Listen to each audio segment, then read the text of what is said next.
नमस्कार दोस्तों, मेरे YouTube चैनल पे आप सभी का स्वागत है। अगर हमारे चैनल पर फर्स्ट टाइम है तो सब्सक्राइब कर लें और लास्ट तक बने रहें। 3 मुद्दों पे बात करेंगे। फर्स्ट टाइम एक मध्य प्रदेश में जो घटना हुई है, राहुल गांधी समर्थक के जो आत्महत्या जो कर ली है, जो बच्चे उनके अनाथ हो गए, वो क्या कारण था, उस विषय में बात करेंगे। दूसरा मुद्दा केजरीवाल, दिल्ली में सरकार के विषय में बात करेंगे, केजरीवाल की या किसी और की। तीसरी बात सदन की करेंगे, मोदी साहब की।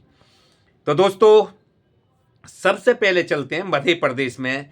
जैसे कि राहुल गांधी की जो पद यात्रा, भारत जोड़ो यात्रा थी, उस टाइम पे राहुल गांधी समर्थक मनोज परवाल के जो बच्चे थे साथ में, और उन्होंने राहुल गांधी को एक गुल्लक दी थी। तो ये माना जाता है कि राहुल गांधी समर्थक थे वो लोग। उनकी पत्नी का नाम नेहा था। उन्होंने भाजपा की ईडी के प्रेशर दबाव से सुनने में आया कि आत्महत्या कर ली बिस्तरा पे। दोनों पति और पत्नी की मध्य प्रदेश में उन्होंने अपनी सुसाइड कर लिया। वहाँ पे एक नोट मिला है जिसमें ये कहा गया है कि भाजपा की ईडी द्वारा उन पे बहुत ज़्यादा प्रेशर था कि या तो भाजपा ज्वाइन कर लीजिए और आपने राहुल गांधी का साथ छोड़ दीजिए। आपने राहुल गांधी की जो भारत जोड़ो यात्रा थी उसमें उनका बहुत साथ दिया था, तो राहुल गांधी को छोड़ के, कांग्रेस को छोड़ के भाजपा ज्वाइन करिए। तो ये कहा जाता है कि उनके साथ में काफ़ी प्रेशर और दबाव डाला गया था और बदतमीजी से पेश आई थी। ये मेरी आंखें देखी नहीं है, लेकिन ये सवाल अभिषार शर्मा के चैनल पे खबर आई थी। तो मुझ पे जब वो बच्चे अनाथ हो गए और उनके बारे में उन्होंने बताया, तो मुझ पे रहा नहीं गया था कि मैं भी एक वीडियो उस चीज़ पे बनाऊं और लोगों तक पहुंचाऊं। ये उनके साथ में एक दुख भरी घटना हुई है जो कि बच्चों के भविष्य का सवाल है और बच्चों का भविष्य दांव पे लगा हुआ है। क्या ये सच है कि जो उनके लिखा हुआ नोट जो मिला है,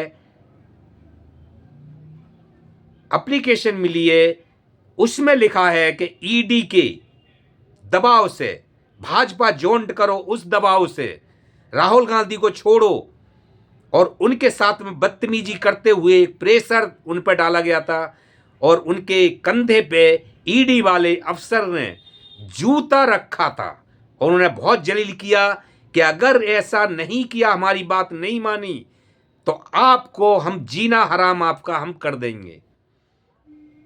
क्या ये उस प्रेशर में आके उन्होंने गलत तो किया है कि अपना सुसाइड किया है और बच्चों को धोखा दिया है, लेकिन क्या ये उनके दबाव में आके किया है? तो ये गलत है। इसकी जवाबदेही किसकी है और इसकी बारीकी से खोज होनी चाहिए, लेकिन करेगा कौन? अगर ये सच है तो करेगा कौन? कौन उनका समर्थन करेगा इस चीज में? क्योंकि सत्ता किसकी है और प्रेशर किसका है और ईडी किसकी और सीबीआई किसकी है, ये आप भली भांति जानते हो दोस्तों। तो दोस्तों, ये एक दुख भरा समाचार है जो कि बच्चे का भविष्य खराब हो गया। और अगर ऐसा ही है कि ईडी और सीबीआई के प्रेशर से, और ईडी सीबीआई भाजपा की है और बिगर भाजपा के तो ईडी सीबीआई जाएगी नहीं, और उन पर जो प्रेशर डाला गया है तो उस पर कड़ी कार्रवाई और छानबीन बारीकी से होनी चाहिए। राहुल गांधी तो खैर कदम उठाएंगे ही इस विषय में, और उन्हें उठाना भी चाहिए, बाल की खाल निकालनी चाहिए। तो क्या राहुल गांधी को बर्बाद करने के लिए, उनकी छवि खराब करने के लिए हजारों करोड़ रुपए भाजपा ने खराब करे होंगे, क्या अब उनके समर्थकों के साथ भी ये हाल होगा? तो दोस्तों, इसमें किसकी जवाबदेही है, आप ही कमेंट में बताइए। तो दोस्तों, अब बात करते हैं जैसे दिल्ली में कौन सरकार। तो देखिए, आज की हवा जो चल रही है, केजरीवाल के काम को देखते हुए जनता जहां भी बोल रही है, चाहे तो वो मार्केट में चले जाइए, चाहे किसी झुग्गी झोंपड़ी में चले जाइए, चाहे कहीं भी चले जाइए, रोड पे जहां चार मिलते हैं वहां आप बात करिए, तो केजरीवाल के समर्थन में दिल्ली खड़ी हुई है। मुद्दे काम के कि केजरीवाल ने दिल्ली में जो जनता से हमें बातें मिल रही हैं, और दिल्ली में हम भी रहते हैं और हम देखते हैं, भाजपाई वाले भी केजरीवाल के जो भाजपा समर्थक हैं, क्या वो नहीं सुख भोग रहे हैं? जो दिल्ली स्कीम, केजरीवाल से स्कीम निकालते हैं, क्या उनको सुख नहीं मिलता उस चीज का? जैसे कि स्कूल हैं, भुजरक यात्रा है, महिलाओं के लिए बस है, बिजली, पानी, सारी जो भी स्कूल, हॉस्पिटल, मोहल्ला क्लिनिक, क्या इसमें कोई केजरीवाली समर्थक थोड़े ही जा रहे हैं? भाजपा भी समर्थक जा रहे हैं उसमें। तो दोस्तों, ये उनके शायद काम की बल्ले बल्ले है। तो ये तो सच है कि केजरीवाल से पहले दिल्ली में जो लंबे लंबे कट लगते थे, लोग फ्रिज चलाने के लिए, एसी चलाने के लिए स्टेबलाइजर का यूज करते थे। आज वो कुछ चीज की जरूरत नहीं पड़ रही है। बिजली जाती है 15 दिन महीने में, तो पलक झपकते जाती है, पलक झपकते आ जाती है। ये मैं नहीं, सभी देख रहे हैं और इस चीज का सभी सुख भोग रहे होंगे।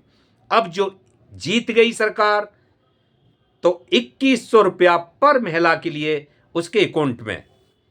जनता का ये वायदा है कि ये जुमला नहीं, केजरीवाल करके दिखाते हैं, क्योंकि उन्हें अपने परिवार की तरह मानते हैं केजरीवाल को जनता दिल्ली में, और केजरीवाल भी उस हिसाब से काम करते भी हैं। जो लंबे लंबे कट लगते थे, आज नहीं जाते। फ्रिज, एसी चलाने के लिए स्टेबलाइजर का यूज करते थे, वो खरीदना पड़ता था अलग से कि लाइट चली जाती है या कम ज़्यादा होती रहती है। आज की डेट में नहीं, कम ज़्यादा होती है, नहीं लाइट जाती है। तो दिल्ली वालों को सबसे बड़ा सुख ये हुआ है। तो दोस्तों, शायद चौथी बार भी साथ केजरीवाल। अब बात करते हैं सदन में, भरे सदन में मोदी साहब की। जैसे मोदी साहब भरे सदन में बोले तो, लेकिन ऐसा भाषण दिया कि पूरा सदन को नींद सी आने लगी। जहां तक कि भाजपाई, उनके जो आला अधिकारी, उनके भाजपा समर्थक, संसद मंत्री, सब कोई गाल पे हाथ रख रहा है, कोई माथा सहरा रहा है, तो कोई इधर देख रहा है, कोई उधर देख रहा है। ऐसे मानिए कि मोदी साहब के भाषण पे किसी का कोई इंटरेस्ट नहीं सा सुनने पे, जैसा लोग बोर हो रहे हैं। जहां तक कि अमित शाह जी भी तो बोर होकर अपने उजड़े चबन पे, अपने उजड़े मैदान पर, यानी सर पर हाथ फेरने लगे। जब मोदी की नजर उनकी तरफ गई, कैमरा उनकी तरफ गया, तो अमित शाह जी भी हाथ जोड़ रहे थे कि प्रभु जी बस करो। मन मन में कह रहे कि प्रभु जी बस करिए। तो दोस्तों, ऐसा भाषण मोदी साहब का, जिसमें नहीं तो जनता की कोई मुद्दों की बात थी, और नहीं जनता के लिए कोई स्कीम थी, नहीं मणिपुर पे था, तो नहीं संबल पे उनके विचार थे। यानी जैसे दाएं बाएं करके हमेशा जो निकल जाते हैं, उसी तरह वह टाल टूल के उन्हें एक भाषण सदन में बोलना था। क्योंकि विपक्ष काफी दिन से ये सुनना चाहता है कि अडानी के मुद्दे पे कब बोलोगे, संबल पे कब बोलोगे, मणिपुर पे कब बोलोगे। लेकिन मोदी साहब जो चाहता है विपक्ष, उस चीज पे कभी बोलते ही नहीं है।